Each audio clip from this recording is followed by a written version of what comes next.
आणि सर्वसामान्य माणसाचा निवडणुकावरचा विश्वास उडाला। विश्वास का उडाला? ईव्हीएम मशीन जे मतदानासाठी वापरण्यात येत आहे,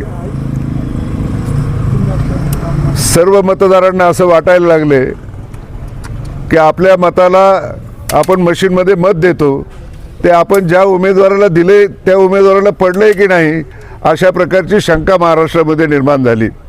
जनतेमध्ये मोठ्या प्रमाणात संभ्रम आहे आणि या संभ्रमामुळे जे निवडून आलेलं सरकार आहे ते देखील संभ्रमित झालेलं आहे। गेले 15 दिवस झाले, 20 दिवस झाले निवडून आलेले उमेदवार 237 उमेदवारांची आघाडी असताना, प्रचंड असं पाशवी राक्षसी बहुमत मिळालेलं असताना देखील या राज्यामध्ये सरकार स्थापन करण्यामध्ये सातत्याने त्यांना अडथळे येत आहेत। आणि हे अडथळे येत असताना आज राज्यामध्ये कुठलंही मंत्रिपद नाही, एक मुख्यमंत्री आणि 2 बिन खात्याचे मंत्री, अशा प्रकारचा शपथविधी सोहळा आपण मोठ्या प्रमाणात मुंबईला झालेला पाहिला। त्याच्यानंतर ठिकठिकाणी मार्करवाडीसारख्या ठिकाणी ईव्हीएमच्या विरोधात लोकांनी आंदोलन केलं। त्या आंदोलनानिमित्ताने लोकांचं एक साधे म्हणणं असं होतं की लोकशाही मार्गाने जर हे इलेक्शन झालेलं आहे, ज्या लोकांनी जिथं मतदान ईव्हीएममध्ये केलेलं आहे त्याच प्रकारचं मतदान बॅलेट पेपरवर करावं, अशी ग्रामस्थांनी एक मीटिंग घेऊन त्या ठिकाणी आवाहन केलं होतं।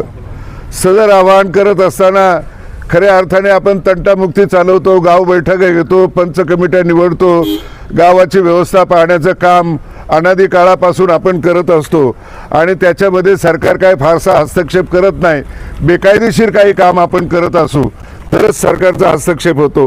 परंतु या निमित्ताने मार्करवाडीमध्ये सगळ्या लोकांनी येऊन एकत्र विचार करून एक चांगल्या गोडी गुलाबीच्या मार्गाने बॅलेट पेपरवर मतदान घ्यावं आणि त्याची तुलना करून पाहावी आणि आपली मतं योग्य ठिकाणी गेलीत की नाही, अशा प्रकारचा खातरजमा करण्याचं साधं काम, ज्याचा सरकारवर काहीही परिणाम होणार नव्हता, अशा प्रकारचं काम करण्यामध्ये सरकारने अडथळे आणले।